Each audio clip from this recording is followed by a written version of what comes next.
Hello student, BEd part 2 assessment for learning में unit 3 और unit 4 में हम लोगों ने बहुत कुछ पढ़ा है। यूनिट 3 जिसमें लर्नर इवैल्यूएशन प्रोसेस में हम लोगों ने देखा construction of teacher made achievement test कि इसमें किस प्रकार से एक टीचर एक अचीवमेंट टेस्ट बनाता है। और statistics unit 4 statistics interpretation and significance किस प्रकार से स्टैटिस्टिक्स है और ये स्टैटिस्टिक्स किस प्रकार से यूज़ किया जाता है, उसके कितने प्रकार हैं, एडुकेशन में किस प्रकार से काम आएगा, ये हम लोगों ने पिछले कई बार देखा है, पिछले कई वीडियो में देखा है, जाना है। आज मैं आप लोगों को बताऊंगी कि कैसे एडुकेशन में लर्नर इवैल्यूएशन प्रोसेस के द्वारा स्टैटिस्टिक्स किस तरह से यूज़ होता है, या फिर हम इस वीडियो में ये जान सकते हैं कि असेसमेंट फॉर लर्निंग के द्वारा क्या बताया जा रहा है, या फिर कह सकते हैं कि जो असेसमेंट प्रोसेस है या मूल्यांकन का जो प्रक्रिया है उसमें लर्निंग सीखने से संबंधित जो बातें हैं उसका मूल्यांकन के लिए एक शिक्षक किस प्रकार का कार्य करता है और स्टैटिस्टिक्स किस प्रकार से उस मूल्यांकन को करने में मदद करता है और किस प्रकार से टीचर उससे फ़ायदा लेता है और अपने काम को पूरी अच्छी रीति से करता है। तो इसको जानने के लिए सबसे पहले हम लोग फिर से एक बार देख लेते हैं construction of teacher made achievement test, जो कि यूनिट 3 में है। लर्नर इवैल्यूएशन प्रोसेस में construction of teacher made achievement test, जिसमें हम लोगों ने बहुत सारी बातों को देखा है कि एक शिक्षक बच्चों को पढ़ाने के बाद, चाहे वो एफए के लिए फॉर्मेटिव असेसमेंट के लिए, चाहे वो एसए के लिए समेटिव असेसमेंट के लिए एग्ज़ाम लेना चाह रहा है, और उस एग्ज़ाम को लेने के लिए वो एक एग्ज़ाम का शेड्यूल बनाता है, क्वेश्चन पेपर तैयार करता है और बच्चों से एग्ज़ाम लेता है। इस एग्ज़ाम का प्रोसीड्योर तैयार करने के लिए बच्चों के लिए क्वेश्चन बनाने के लिए और उसके असेसमेंट करने के लिए जो जो कार्य करता है उसके बारे में हम लोगों ने देखा है। जैसे कि सबसे पहले एक शिक्षक जब भी वो परीक्षा लेने जा रहा हो तो उसके लिए वो इवैल्यूएशन करने से पहले, परीक्षा की रणनीति बनाने से पहले ये तय करता है कि वो किस लिए परीक्षा लेने जा रहा है, या फिर वो विद्यार्थियों के किस किस भाग में किस किस पक्षों का वो मूल्यांकन करना चाहता है। इस बात का निर्धारण करने के बाद, या फिर कह सकते हैं कि इस बात में उद्देश्य ऑब्जेक्टिव तय करने के बाद वो परीक्षा का निर्माण करता है, ऑब्जेक्टिव तय करता है, और ऑब्जेक्टिव तय करने के बाद वो डिज़ाइन बनाता है कि किस तरह से वो परीक्षा लेगा। सबसे पहले ऑब्जेक्टिव बनाता है। वो ऑब्जेक्टिव 3 बातों को ले करके बनाता है कि परीक्षा क्यों लिया जाए, परीक्षा कैसे लिया जाए, और परीक्षा में क्या होना चाहिए, ये इस बात का निर्णय लेता है, या फिर इस बात का उद्देश्य बनाता है। और उस उद्देश्य को बनाने के बाद वो डिज़ाइन बनाता है कि किस प्रकार से वो परीक्षा लेगा, किस प्रकार से परीक्षा लेगा। इसमें हम लोगों ने देखा था कि वो परीक्षा लेने के लिए एक फॉर्मेट बनाता है कि वो परीक्षा लेने के लिए किस प्रकार से वो किन किन बातों को ध्यान में रखेगा। जैसे कि हम लोगों ने पहले भी पढ़ा है, बहुत बार पढ़ा है कि B.S. ब्लूम जो वैज्ञानिक थे, उन्होंने बच्चों के व्यवहार में परिवर्तन के लिए 3 पक्ष के परिवर्तन को बहुत बहुत बड़ा महत्व रखा है। वो 3 पक्ष हैं, ज्ञानात्मक पक्ष, भावात्मक पक्ष और क्रियात्मक पक्ष। नॉलेज, अफेक्टिव साइकोमोटर और अफेक्टिव प्रोसेस। यहाँ पे जब विद्यार्थी को ज्ञान दिया जाता है तो वो हो जाता है ज्ञानात्मक पक्ष। विद्यार्थी से ये अपेक्षा की जाती है कि जो ज्ञान दिया जा रहा है उसमें विद्यार्थी ये जाने या फिर वो उस बात को समझे कि किस बात के लिए और क्यों ज्ञान दिया जा रहा है, तो ये हो जाता है भावात्मक पक्ष। और तीसरी बात ये आती है कि जब भी वो इस तरह की बातें कर रहा है कि जब ज्ञान हो गया, उसमें भाव उत्पन्न हो गया और बच्चे जब उसे क्रियात्मक रूप में कार्य करने लगते हैं, अपने व्यवहार में उस शिक्षा को इस्तेमाल करने लगते हैं, तो वो हो जाता है क्रियात्मक पक्ष। और B.S. ब्लूम इसी बात के इसी प्रकार से बच्चों में सिखाए जाने के बाद व्यवहार परिवर्तन की बातें करते हैं।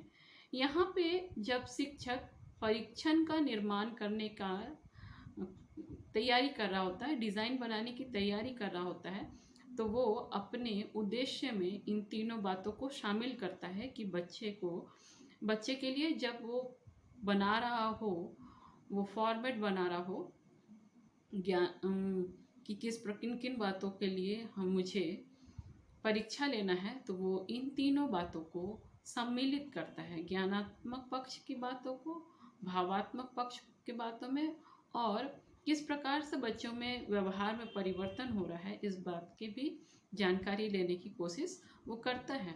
जब ये तीनों बातें आ जाती हैं तो तीनों बातों के उपरांत वो इस बात की कोशिश करता है कि किस प्रकार से वो जाने कि बच्चे को किस प्रकार से किस तरह से प्रश्न का निर्माण किया जाए, कौन कौन से प्रश्न दिए जाए या किस प्रकार के प्रश्न हो कि बालक उस बात को कर सके।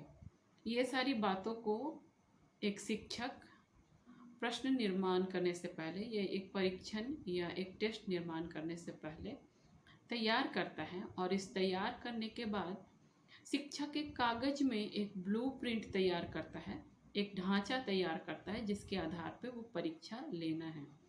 उस ढांचे में वो सारी बातें सम्मिलित रहती हैं जिस बातों को लेकर के वो परीक्षण का निर्माण कर रहा होता है कि बालक में कौन कौन सी बातों का बदलाव आना चाहिए पढ़ाने के बाद और किन किन तरह के प्रश्नों को डालना चाहिए।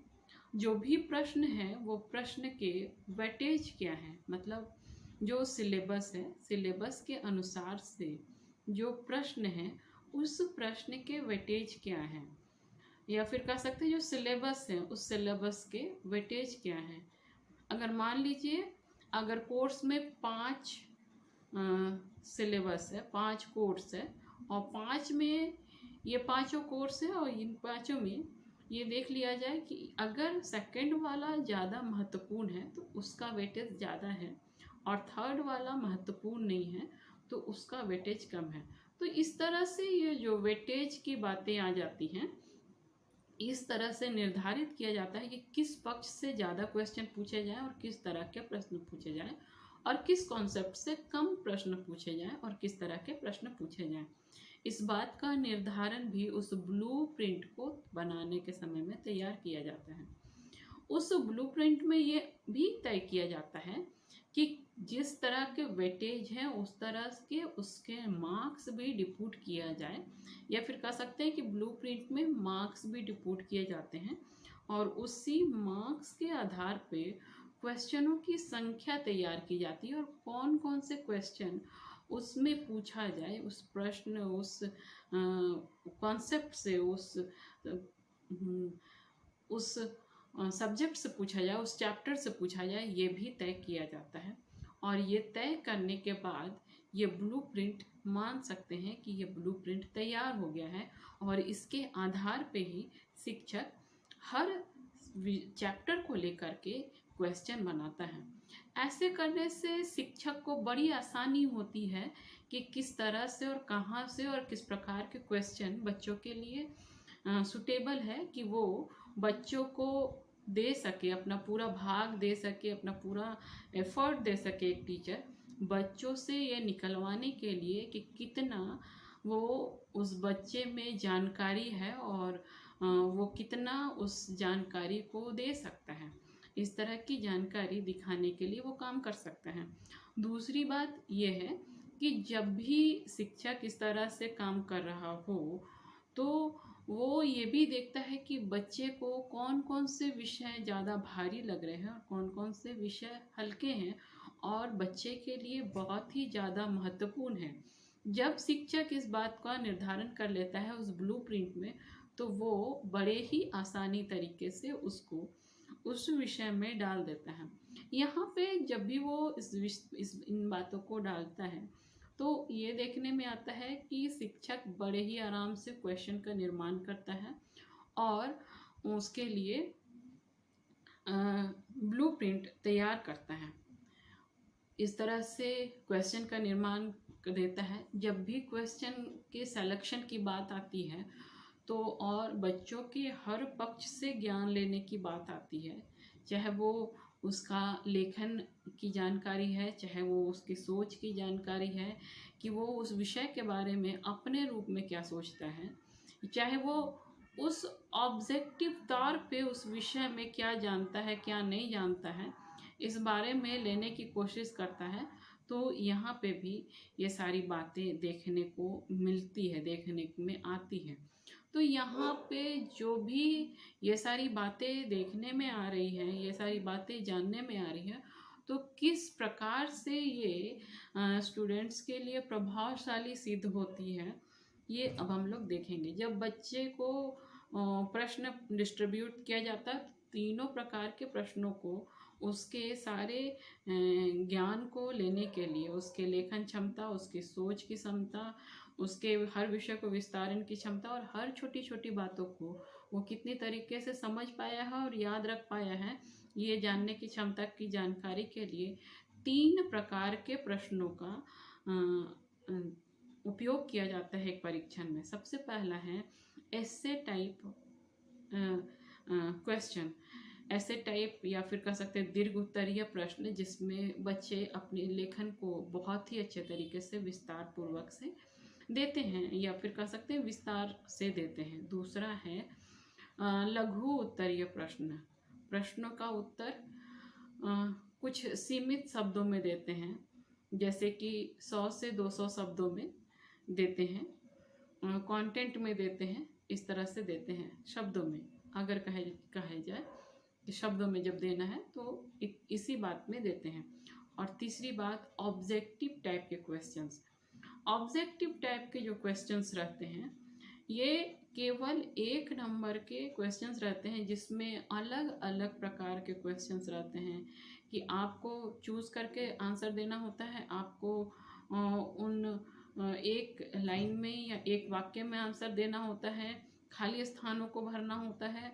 ये सारी बातें उसमें देखने को मिलती है उस क्वेश्चन में। इन सारे क्वेश्चनों को देने का मतलब, स्टूडेंट को देने का मतलब कि उससे सारी जानकारी निचोड़ के एक शिक्षक को निकाल लेना है कि बच्चे ने इतने समय में इस विषय से, इस चैप्टर से, फला फला चैप्टर से कितनी जानकारी हासिल कर ली है। अगली बात यह है कि जब शिक्षक ये देखने की कोशिश करता है कि स्टूडेंट कितना जान पाया है, कितना नहीं जान पाया है, तो वो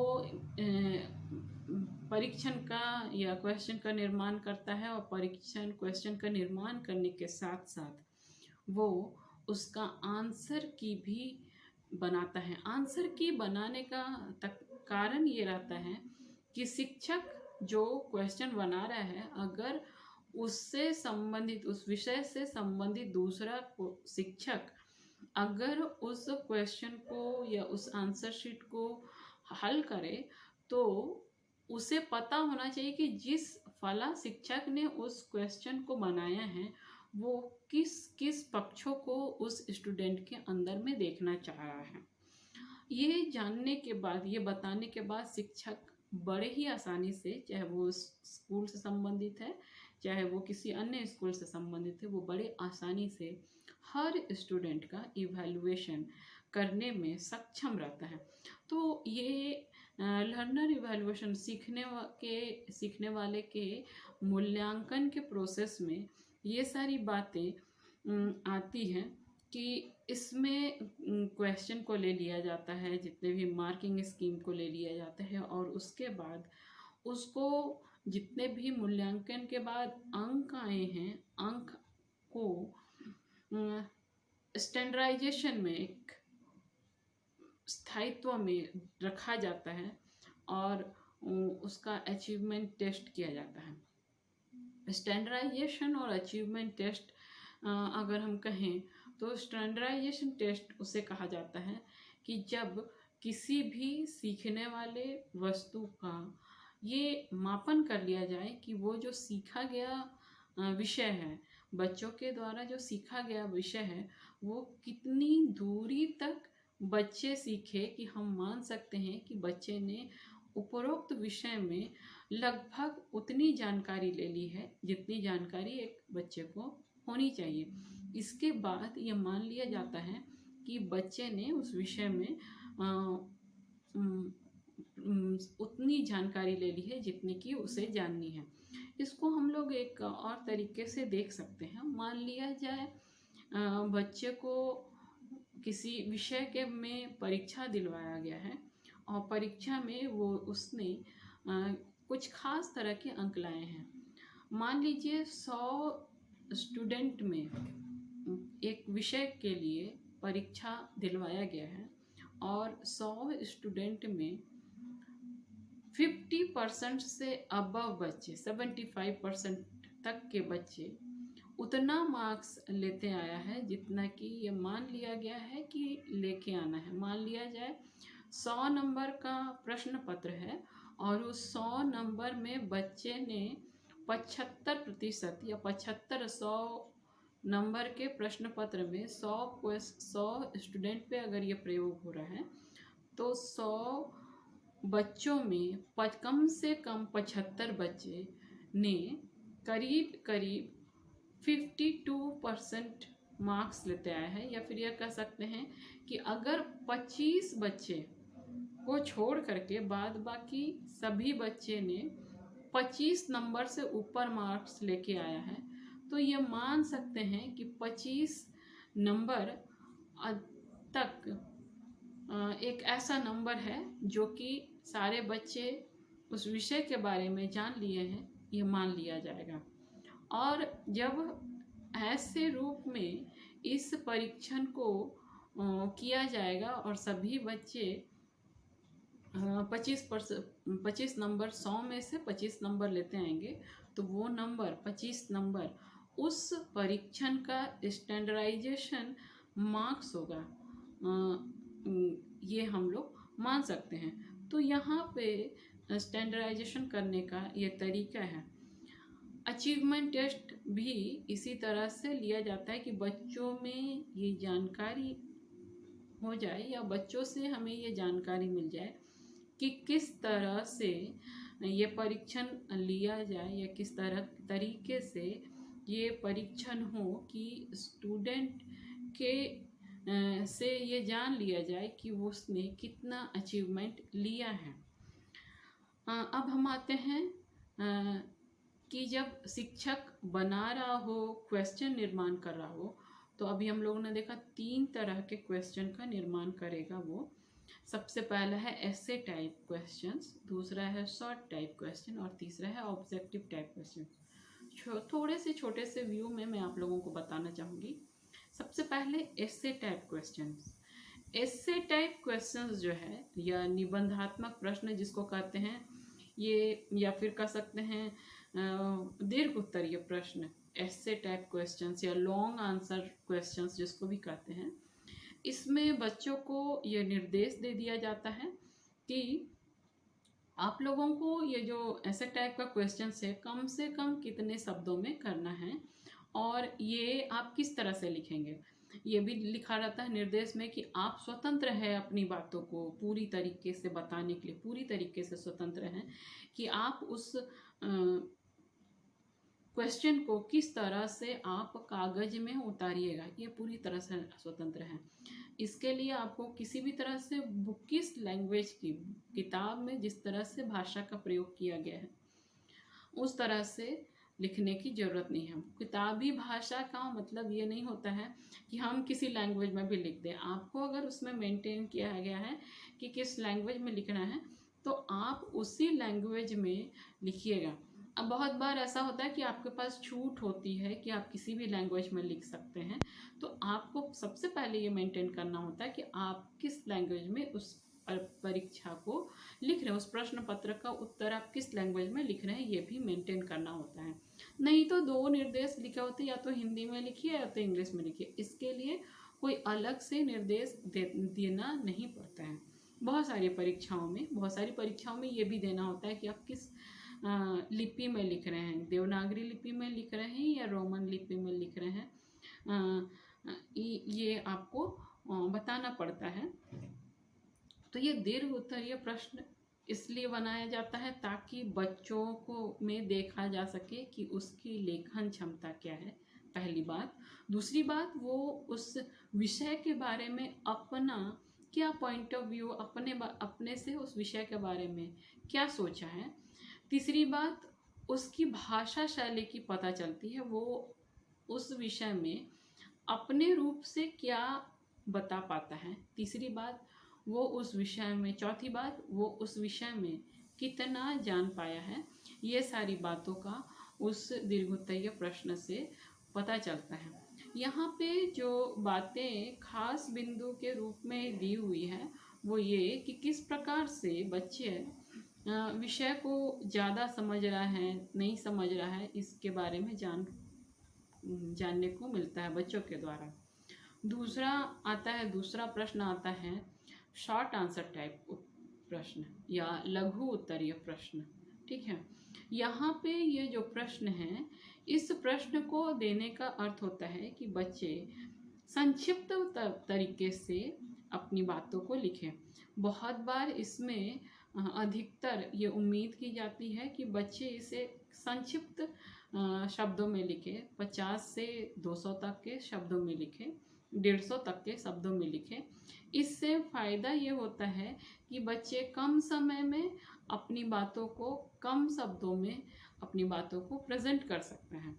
यहाँ पे केवल कुछ खास प्रश्नों का ही उत्तर देना पड़ता है, कुछ खास टर्म एंड कंडीशन के अंतर्गत। अगर ये पूछा जा रहा है कि आप विज्ञान से क्या समझते हैं, तो विज्ञान के बारे में एक लंबा चौड़ा भाषण लिखने का ज़रूरत नहीं होता है। कुछ ही बिंदुओं को डालते हुए, या वो 4 बिंदु हो, 5 बिंदु हो, इसको डालते हुए संक्षिप्त शब्दों में इस प्रश्न का उत्तर दिया जा सकता है या देना होता है। अब तीसरा प्रश्न आता है वस्तुनिष्ठ प्रश्न, ऑब्जेक्टिव टाइप क्वेश्चंस।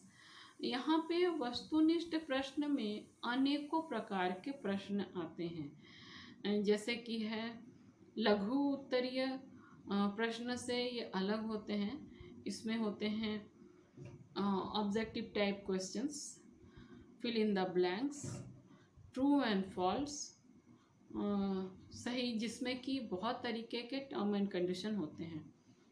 जैसे ऑब्जेक्टिव टाइप प्रश्न, जिसको हम लोग कहते हैं वस्तुनिष्ठ प्रश्न, इसमें प्रश्न जो होते हैं वो छोटे रहते हैं, लेकिन इसमें खोजने के लिए 4 या 5 उत्तर रहते हैं, और उन 4 या 5 में से एक ही उत्तर सही होता है, और बच्चों को उनमें से एक उत्तर को लगाना होता है। इसी तरह फिल इन द ब्लैंक्स भी होते हैं, एकांतर तरह के प्रश्न होते हैं, जिसमें 2 या 3 ऑब्जेक्टिव रहते हैं, उसको खोज करके बताना होता है। एक कथन होता है, जो कथन सही या गलत होता है वो बताना होता है। फिल इन द ब्लैंक्स होता है, और मिलान प्रश्न होते हैं, जिसमें सीरियल वाइज 4 या 5 कथन होते हैं, 2 ग्रुप में होते हैं, ए और बी। हाँ, ए में 4 या 5 कथन होते हैं, 1 2 3 4 5, या उसको A B C D में लिखते हैं, और बी सेक्शन में उसका उत्तर लिखा रहता है, लेकिन वो अल्टरनेटिव रहता है। ए का उत्तर बी सेक्शन में, एक का उत्तर बी सेक्शन में तीसरे पोजीशन में भी हो सकता है, चौथे पोजीशन में भी हो सकता है। बच्चों को इसे खोज करके मिलाना होता है। हर प्रश्न का सही जवाब देने पे एक अंक निर्धारित रहता है, या फिर कह सकते हैं कि वस्तुनिष्ठ प्रश्न में एक प्रश्न का अंक एक रहता है। और इस तरह से शिक्षक एक टीचर मेड अचीवमेंट टेस्ट बनाता है। शिक्षक अपने से एक अचीवमेंट टेस्ट बनाता है और स्टूडेंट को उसको उपयोग करना होता है अपने इवैल्यूएशन के लिए, या फिर कह सकते हैं टीचर स्टूडेंट के इवैल्यूएशन के लिए इस तरह के प्रश्नों का निर्माण करता है। अब हम आते हैं स्टैटिस्टिक्स की ओर, जो कि यूनिट 4 में है। स्टैटिस्टिक्स सांख्यिकी एक ऐसा आंकड़ा है जो कि अगर हम एडुकेशन में देखें तो वो एक क्लास का मूल्यांकन कर पाता है कि क्लास के जो 50 बच्चे हैं, जो 100 बच्चे हैं, उसका स्टेटस क्या है, उसकी स्थिति क्या है। अगर हम स्कूल में देखें तो सांख्यिकी के द्वारा ये पता लगता है कि उस स्कूल का स्टेटस हर बच्चे के द्वारा क्या है। और अगर हम लोग पूरे शहर में देखें तो इसी सांख्यिकी के द्वारा पूरे स्कूल का स्टेटस कि कौन सा स्कूल अच्छा है, कौन सा स्कूल बुरा है, कौन हाई में है, कौन लो में है, इसी सांख्यिकी के द्वारा पता चलता है। अगर हम लोग पूरे राज्य में देखें, पूरे भारत में देखें, तो इसी तरीके से इसी सांख्यिकी के द्वारा ये पता चलता है कि सांख्यिकी में इस एडुकेशन को डालने से क्या क्या पता चलता है। अगर हम लोग सांख्यिकी को देखें तो सांख्यिकी है क्या, स्टैटिस्टिक्स है क्या। स्टैटिस्टिक्स जो स्टैटिका और स्टैटिक्स बना हुआ है, स्टैटिस्टिक्स से बना हुआ है, ये अलग अलग देशों के, कोई जर्मन के, कोई इटालियन के, कुछ लैटिन के, ऐसे शब्दों से बना हुआ है। ये जो शब्द हैं ये इसलिए पहले पुराने ज़माने में यूज़ हुआ करता था किसी देश में, किसी राज्य में, इसलिए कि उस देश की स्थिति को पता लगाया जा सके। अब जब ये एडुकेशन में जब हम लोग सीख रहे हैं, बीएड में सीख रहे हैं, तो ये इसलिए इस्तेमाल हो रहा है ताकि हम शिक्षा में चल रही जो रणनीति है, शिक्षा में क्या डेवलपमेंट है, क्या स्थिति है एडुकेशन का, इसकी जानकारी के लिए इसका उपयोग किया जाता है। जब इसकी जानकारी के लिए इसका उपयोग किया जा रहा है तो इसमें ये दो तरह के जो भी होते हैं, अगर हम लोग देखेंगे डाटा डिस्ट्रीब्यूशन के अनुसार से इसको देखेंगे, सांख्यिकी जो कि डिपेंड है डाटा डिस्ट्रीब्यूशन के अनुसार से, डाटा डिस्ट्रीब्यूशन में जो सांख्यिकी डिपेंड है, किस प्रकार से सांख्यिकी चल रहा है, इसको देखेंगे तो ये बहुत ही अचंभित करने वाली बातें दिखती हैं। स्टैटिस्टिक्स का अर्थ है आंकड़ों को इकट्ठा करना और उसको एक सुचारू तरीके से एक टेबल में उसको व्यवस्थित रूप से रखना, और इस रखी हुई बातों से इस बात का आकलन लगाना कि फला समय का क्या स्थिति चल रहा है और क्या इसका कारण है। अगर हम लोग स्टैटिस्टिक्स में देखेंगे तो इसके दो तरह प्रकार होते हैं। एक प्रकार ऐसा होता है जो कि स्टैटिस्टिक्स में जो यूज़ हो रहा है उसके आधार पे, और एक प्रकार ऐसा होता है जो भी आंकड़े हमें आ रहे हैं उन आंकड़ों को जिस तरह से हम लोग व्यवस्थित रूप में रखते हैं उस आधार पे हम लोग उस बात को देखते हैं या उस बात का इस्तेमाल करते हैं। यहाँ पे जब हम स्टैटिस्टिक्स की बात कर रहे हैं तो स्टैटिस्टिक्स में जब हम लोग इसका प्रयोग कर रहे हैं तो किस प्रकार से कर रहे हैं, ये सबसे महत्वपूर्ण वाला बात है। स्टैटिस्टिक्स में ये सब किस प्रकार से हम लोग उन आंकड़ों का उपयोग कर रहे हैं, ये सबसे ज़्यादा महत्वपूर्ण है। किस प्रकार से महत्वपूर्ण है, जब हम देखते हैं कि इसके प्रकार जो हैं वो दो प्रकार से हैं, एक कार्य के आधार पे है और दूसरे आंकड़ों के वितरण के आधार पे है। ये अगर हम लोग कार्य के रूप में देखेंगे तो जो स्टैटिस्टिक्स हैं वो 4 प्रकार के हैं। पहला है डिस्क्रिप्टिव स्टैटिस्टिक्स, दूसरा है कोरिलेशनल स्टैटिस्टिक्स, तीसरा है इन्फ्रेंशियल स्टैटिस्टिक्स और चौथा है इंडक्टिव स्टैटिस्टिक्स। एडुकेशन में हम लोग इन चारों को पुट करके देखेंगे। सबसे पहला है डिस्क्रिप्टिव स्टैटिस्टिक्स, वर्णनात्मक स्टैटिस्टिक्स। ऐसे तो नॉर्मल रूप में वर्णनात्मक स्टैटिस्टिक्स जो है वो इसलिए उपयोग किया जाता है कि ये जब भी आंकड़े हैं उसको इस प्रकार से व्यवस्थित रूप में रखा जाए कि उन आंकड़ों की प्रकृति को एक ही तरह से आसानी तरीके से वो पता चल जाए कि वो आंकड़ा क्या कह रहा है, या फिर कह सकते हैं कि उस आंकड़े को प्रदर्शित करने का मुख्य रीज़न क्या है, काम क्या है उस आंकड़े को प्रदर्शित करने का, ये देखा जाता है।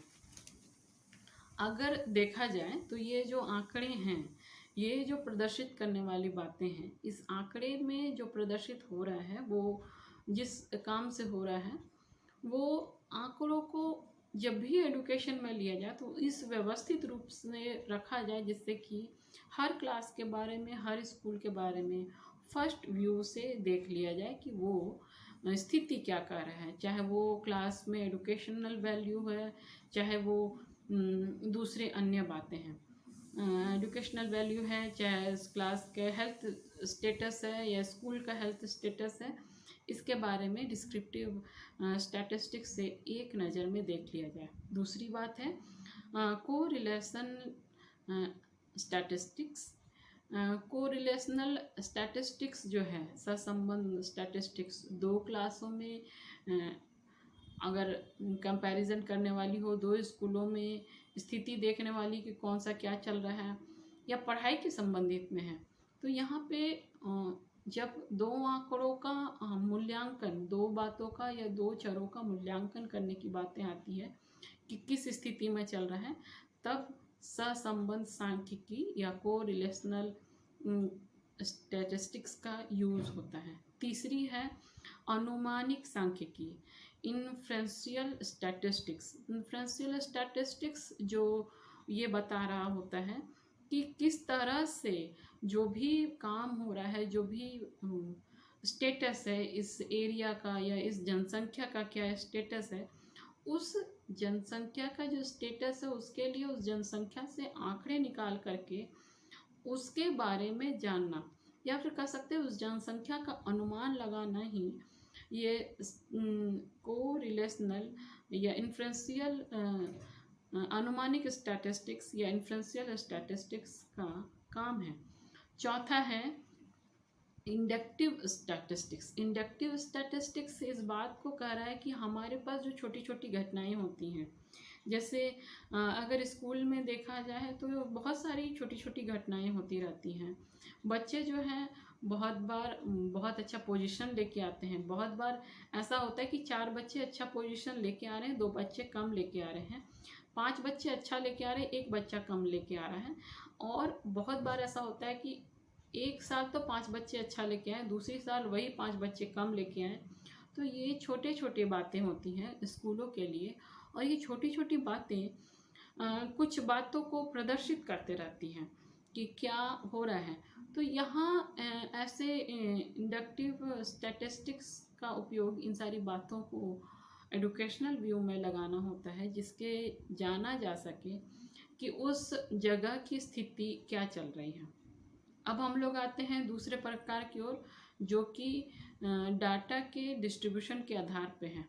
दो तरह के इसमें स्टैटिस्टिक्स आते हैं, पैरामेट्रिक स्टैटिस्टिक्स और नॉन पैरामेट्रिक स्टैटिस्टिक्स।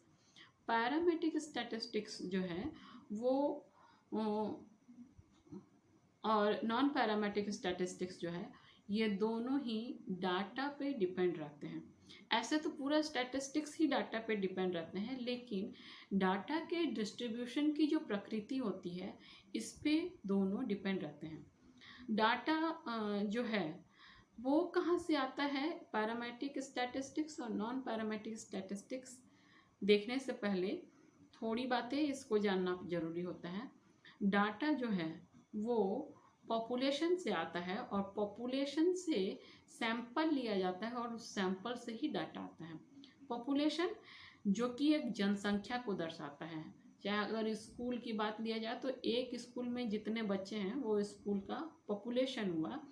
और अगर उस स्कूल में जितने बच्चे हैं, और अगर हम मान लिया जाए अंडर 10 तक का स्कूल है, या मान लिया जाए 12th स्टैंडर्ड का स्कूल है, और उस स्कूल में दो दो कक्षाएं हैं, हर सेक्शन, एक क्लास के लिए दो दो सेक्शन हैं, सेक्शन ए और सेक्शन बी।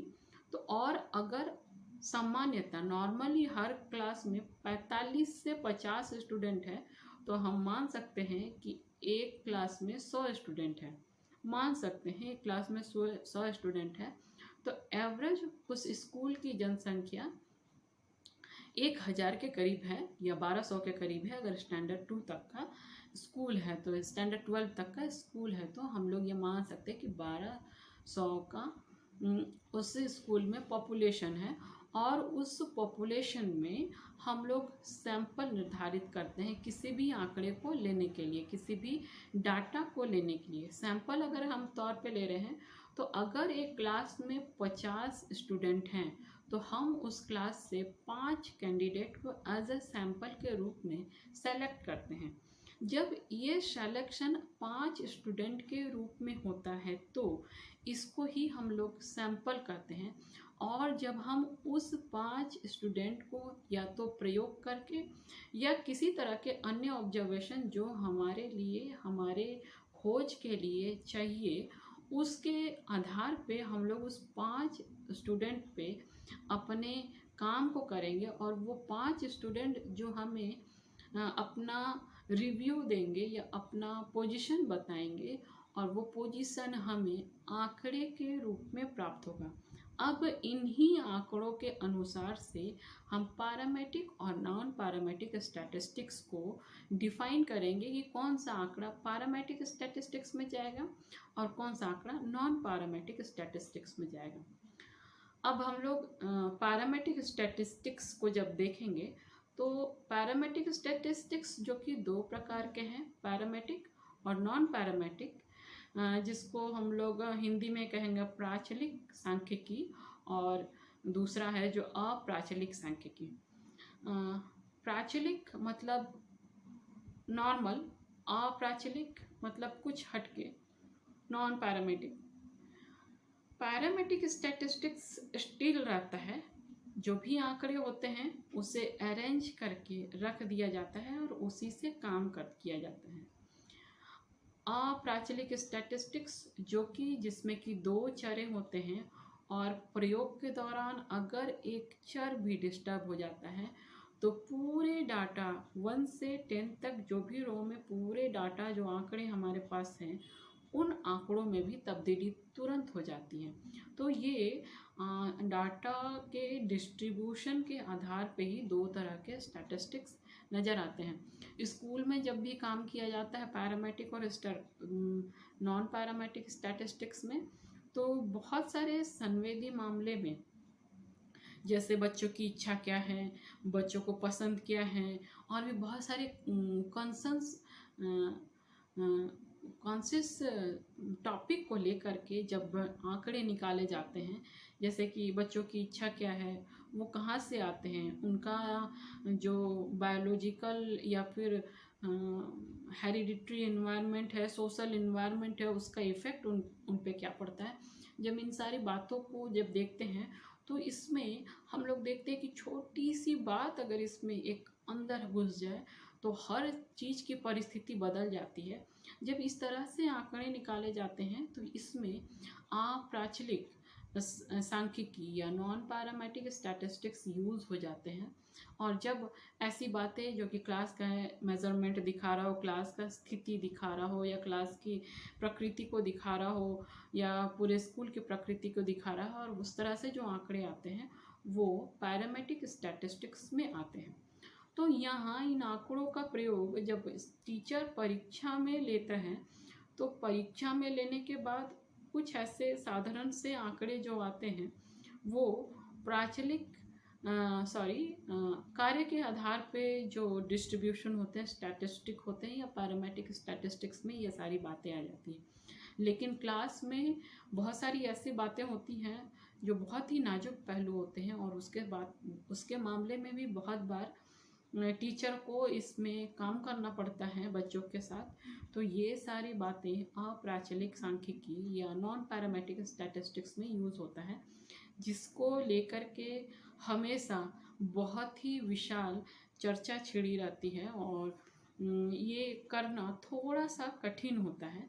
इसीलिए शिक्षक जब इस तरह की बातें करता है तो उस शिक्षक को इन सारी बातों में ध्यान देना चाहिए कि ऐसी बातें कम हो और क्लास का माहौल शांत हो। लेकिन बहुत बार ऐसी बातों को करना पड़ता है जब हम लोगों को नॉन पैरामेट्रिक स्टैटिस्टिक्स का यूज़ इसमें करना पड़ता है, खास करके ये। लेकिन ये बहुत ही वृहत रूप में होता है स्कूलों के लिए, छोटी छोटी बातों के लिए ये ज़रूरी नहीं होता है या नगण्य रहता है, इसका इस्तेमाल नहीं होता है। अब हम आते हैं कि जो शैक्षिक रूप में ये स्टैटिस्टिक्स किस तरह से वैल्यूबल है, इम्पोर्टेंस क्या है। अभी तक हम लोगों ने अगर देखा जाए तो टीचर क्वेश्चन बना रहा है, उसका इवैल्यूएशन कर रहा है, इवैल्यूएशन के बाद उसको स्टैटिस्टिक्स में पुट कर रहा है, तो हम लोग जान गए हैं कि किस तरह से वो स्टैटिस्टिक्स में एडुकेशन जो है स्टैटिस्टिक्स में यूज़ हो रहा है, ये हम लोग जान गए हैं और किस लिए यूज़ हो रहा है। सबसे पहला नॉर्मली क्लास के तौर पे देखें तो स्टैटिस्टिक्स का यूज़ इसलिए हो रहा है ताकि हम ये जान पाएँ कि किसी भी विषय के लिए बच्चे की रुचि क्या है, उसकी बुद्धि की योग्यता क्या है, उसमें क्या प्रगति हो रही है, क्या डिमेरिट हो रहे हैं, वो किन किन बातों में आगे जा रहा है। इस बातों को स्टैटिस्टिक्स में शिक्षा में या मनोविज्ञान में यूज़ किया जाता है। अगर बड़े तौर पे देखा जाए तो स्टैटिस्टिक्स का यूज एक शहर के लिए, एक राज्य के लिए, एक डिस्ट्रिक्ट के लिए, एक देश के लिए ये इस रूप में यूज़ हो जाता है कि मेरे देश के या मेरे शहर के या मेरे स्कूल के जो भी बच्चे हैं वो कितने इंटरेस्ट से पढ़ रहे हैं और वो कितना स्कूल आ रहे हैं, उनमें कितना अचीवमेंट हो रहा है, कितना अचीवमेंट नहीं हो रहा है, उनको कितना समझ में आ रहा है, टीचर्स जो एफर्ट डाल रहे हैं वो कितना वैल्यूबल है, कितना वैल्यूबल नहीं है। इसके लिए भी जब डाटा का निर्माण करना होता है तो यहाँ पे शिक्षा में इस तरह के स्टैटिस्टिक्स का यूज हो जाता है। दूसरी बात होती है कि बहुत सारी बातों के लिए हमेशा शिक्षा में खोज प्रयोग लगातार चलते रहता है। इन सभी बातों में भी स्टैटिस्टिक्स बहुत ही ज़्यादा यूज़ होते हैं। शिक्षा में जो भी बातें कार्यान्वित हो रही हैं, चाहे वो पंचवर्षीय योजना के दौरान हो, चाहे कुछ भी हो, शिक्षा के बहुत सारे स्कीम्स लगाए जाते हैं, वो कितना दूर तक सफल हुआ है, कितना दूर तक हानि है, जो भी एफर्ट लगाए जा रहे हैं, जो भी प्रयोग किए जा रहे हैं, वो कहाँ तक सफल हो रहा है और कहाँ तक असफल हो रहा है, ये शिक्षा के तौर पे देखा जाता है, या फिर कह सकते हैं कि ये देखने को मिलता है। लेकिन जब शिक्षक इस तरह का काम कर रहा हो स्कूल में, तो इसको करने के लिए बहुत सारी सीमाएं या कुछ खास बातों को ध्यान में रखना चाहिए। जैसे सबसे पहला बात है कि स्टडी ऑफ क्वांटिटेटिव डाटा, केवल संख्यात्मक प्रदत्तों का ही अध्ययन इस सांख्यिकी में जब शिक्षा में उपयोग होता है तो किया जाता है। चूँकि शिक्षा बहुत ही बड़ा चीज़ है, शिक्षा के द्वारा एक मनुष्य के व्यवहार में परिवर्तन होता है, उसके आचरण में परिवर्तन होता है, समाज में परिवर्तन होता है, और बहुत सारी बातें हम लोग नॉर्मली तौर पे देखते हैं। अगर हम लोग इसको देखें तो शिक्षा के द्वारा मनुष्य में गुणों में बदलाव होता है, उसके कार्यों में बदलाव होता है, लेकिन उसके क्वांटिटेटिव में या नंबरिंग में उसमें चेंजेस नहीं होता है। या फिर हम लोग कह सकते हैं, इसको इस तरह से देख सकते हैं कि जो बदलाव होना चाहिए एक मनुष्य में, वो क्वांटिटेटिव ना होके क्वालिटेटिव चेंजेस होते हैं, क्वालिटी में चेंजेस होते हैं। वो अच्छा पढ़ने लगता है, वो अच्छा देखने लगता है, वो अच्छा सुनने लगता है, उसके व्यवहार में अच्छे परिवर्तन हो जाते हैं, वो अच्छा काम करने लगता है। ये सारे गुणों में परिवर्तन होते हैं। क्योंकि स्टैटिस्टिक्स की बात आ रही है, तो ये स्टैटिस्टिक्स जो है वो केवल आंकड़ों की गणना करना सिखाता है, गुणों की गणना करना नहीं सिखाता है। तो जब सांख्यिकी में शिक्षा का प्रयोग होता है, शिक्षा में सांख्यिकी का प्रयोग होता है, तो ये सारी बातों का ध्यान अध्ययन नहीं हो पाता, गुणों का अध्ययन नहीं हो पाता है। और अगर अध्ययन करना हो तो बहुत मुश्किल होता है, उसको आंकड़ों में तब्दीली करना होता है, उसके बाद उसमें विचार रखना होता है। तो स्टैटिस्टिक्स में ये सीमाएं हैं कि यहाँ पे केवल संख्याओं का ही अध्ययन करना होता है। दूसरी बात ये आती है कि जब भी स्टैटिस्टिक्स का उपयोग हो रहा हो तो ये व्यक्ति का अध्ययन नहीं करती है, क्योंकि अभी हम लोग देखें कि केवल ये आंकड़ों का अध्ययन कर सकता है, उसके गुणों का अध्ययन नहीं कर सकता, उसके समूह का अध्ययन नहीं कर सकता है, व्यक्ति के समूह का अध्ययन नहीं कर सकता है, वर्गों का अध्ययन नहीं कर सकता है। अगर समूह में अध्ययन कर रहा है तो समूह में कितने केजी हैं, समूह में जितने लोग हैं उसके कितने वजन हैं, कैसे ये इन्हीं बातों का जो कि आंकड़ों में किया जा सकता है उसका हो सकता है, लेकिन मनुष्य के क्वालिटी का नहीं हो सकता है। जैसे उन जितने बड़े समूह हैं वो आपस में किस तरह से रहते हैं, उसमें ग्रेडिंग नहीं क्या किया जा सकता है, ये मुश्किल है। किस तरह से लोगों की शिक्षा जो है वो कितने तरीके से है, अच्छी है या बुरी है, इसमें भी ग्रेडिंग नहीं किया जा सकता है, या करने में थोड़ी सी मुश्किलें आती हैं। तो यहाँ पर सांख्यिकी के द्वारा व्यक्ति का अध्ययन नहीं किया जा सकता है, ये एक ड्रॉबैक है कि सांख्यिकी के अंदर शिक्षा में। तीसरी बात है कि सांख्यिकी का नियम जो है वो पूरी तरह से सही नहीं है या एग्जैक्ट लॉज नहीं है। यहाँ पे जो गणित है या फिर भौतिक विज्ञान है, इसके अनुसार से, इसकी तरह से स्टैटिस्टिक्स पूरी तरह से एक्यूरेट नहीं दिखा पाता है। जो भी परिणाम होते हैं वो लमसम रहते हैं, एक्यूरेट नहीं रहते हैं, जिसके कारण हम पूरी रीति से या परफेक्ट तरीके से ये नहीं बता सकते हैं कि ये जो बात सत्यापित हो रही है वो पूरी तरह से सही है या नहीं है। यहाँ पे ये देखने वाली बातें हैं कि जो भी काम हो रहा है वो जिस रीति से हो रहा है उसमें कहाँ तक उचित तरीके से हुआ है और कहाँ तक उचित तरीके से नहीं हुआ है, यहाँ पर ये भी देखने को मिलता है। आगे है सांख्यिकी की जो विधियाँ हैं, सांख्यिकीय विधियाँ हैं, उनका उचित प्रयोग भी नहीं होता, अनुचित उपयोग होता है। सांख्यिकी का जो विश्लेषण है, अगर हम लोग डाटा डाले हैं, जो भी रो डाटा डाले हैं उसको व्यवस्थित किए हैं और उसको व्यवस्थित करने से के बाद हम लोग उस डाटा का एनालिसिस क्या है किए हैं, चाहे वो क्वालिटेटिव एनालिसिस में है या चाहे वो क्वांटिटेटिव में है। जब हम उसको एनालिसिस कर रहे हैं तो एनालिसिस के दौरान ये देखा जाता है कि उसमें जो परिणाम हैं वो जो सही परिणाम आ रहे हैं वो सही नहीं रह पाते हैं, और जब सही नहीं रह पाते हैं तो जो भी काम हो रहे हैं वो सही तरीके से, उचित तरीके से नहीं हो पाता है, और नहीं होने के कारण से ही वो जो काम हुआ है उसको हम लोग सही नहीं कर सकते हैं, या फिर पूर्णतया परफेक्ट हुआ है इस तरह से हम लोग नहीं कर सकते हैं। तो यहाँ सांख्यिकीय विधियों का अनुचित उपयोग किया जाता है, विश्लेषण ठीक से नहीं हुआ है, उचित प्रकार से नहीं हो पाता है, तो यहाँ ये सारी बातें होती हैं। तीसरी बात है सैंपल जो है वो प्रॉपर तरीके से सेलेक्शन नहीं हुआ होता है।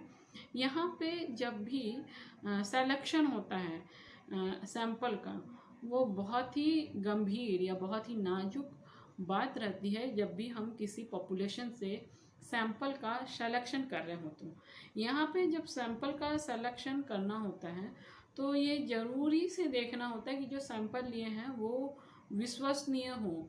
ऐसा ना हो कि वो जो भी सैंपल लिए हैं वो एक्यूरेट डाटा हमें देने में उचित नहीं बन रहा है, या हम उस जगह से उस सैंपल को ले जो कि सही हमें निष्कर्ष दें। मान लिया जाए अगर एक क्लास में 50 बच्चे हैं और 50 बच्चों में हम लोगों को मेज़रमेंट लेना है सभी बच्चों का, तो हम सैंपल के तौर पे उन एवरेज दिखने वाले बच्चों को लेंगे जिनका हाइट ऊपर से मीडियम एवरेज तक हो, लमसम। अब हम उन बच्चों को नहीं लेंगे जिनका हाइट जो है मीडियम से बिलो तक की ओर जा रहा है। हम अगर ऐसा लेंगे तो हमारा डाटा पूरी तरह से कैंसिल हो जाएगा। तो हम उन 5 बच्चों को सेलेक्ट करेंगे उस पॉपुलेशन में से जो सभी का एक एक प्रतिनिधि दिखा रहा हो। तो ये जो डाटा हम ये जो सैंपल लेंगे ये इस तरह के सैंपल विश्वसनीय होंगे। और लेकिन जब हम एडुकेशन में इस तरह से काम करते हैं तो यहाँ पे विश्वसनीयता का अभाव हो जाता है, या सैंपल सेलेक्ट करने में विश्वसनीयता का अभाव हो जाता है। ये जो सैंपल होते हैं ये पूरी जनसंख्या का प्रतिनिधित्व करने में असफल रहते हैं, ये पूरी तरह से सही तरीके से दर्शा नहीं पाते हैं। तो यहाँ पे जो सैंपल होते हैं वो उसका प्रॉपर सिलेक्शन नहीं होने के कारण भी बहुत सारे दिक्कतें आती हैं।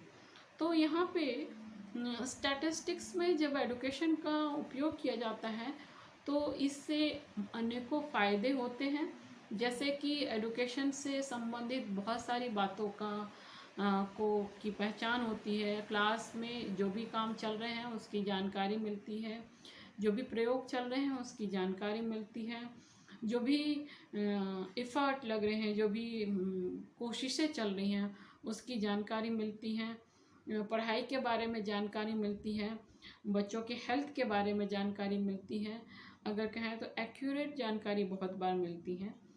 ऐसे बहुत सारी बातें एडुकेशन में जब स्टैटिस्टिक्स को यूज़ करते हैं तो होता है।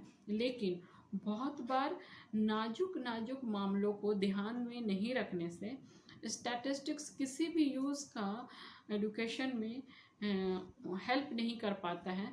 जब हम लोग कुछ खास बातों को ध्यान में नहीं रखते हैं, एक शिक्षक नहीं रखता है इवैल्यूएशन के समय में, और इस तरह से वो जो सही आंकड़े बताना होता है, सही निष्कर्ष पर पहुंचना होता है, वो नहीं पहुंच पाता है।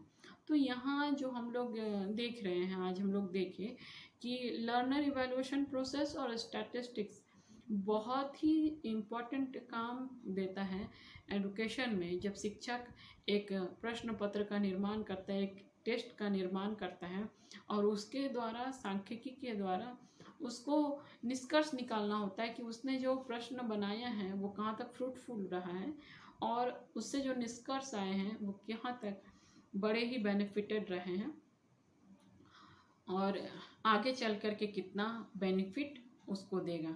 तो जब हम एक टीचर के रूप में कहीं काम करने लगते हैं तो ये सारी बातें हमें एक अच्छा शिक्षक बनने में मदद करता है कि हम किस तरह से अपने क्लास को, अपने स्कूल को एक अच्छा अचीवमेंट टेस्ट दे करके और उसका एक सांख्यिकी के रूप में एक अच्छा आकलन करके, एक अच्छा मेज़रमेंट करके उसको स्कूल को आगे ये डेवलप करें। तो आज के लिए इतना ही। कुछ अन्य बातों को लेकर के फिर से अगले वीडियो में आऊँगी। तब तक के लिए धन्यवाद।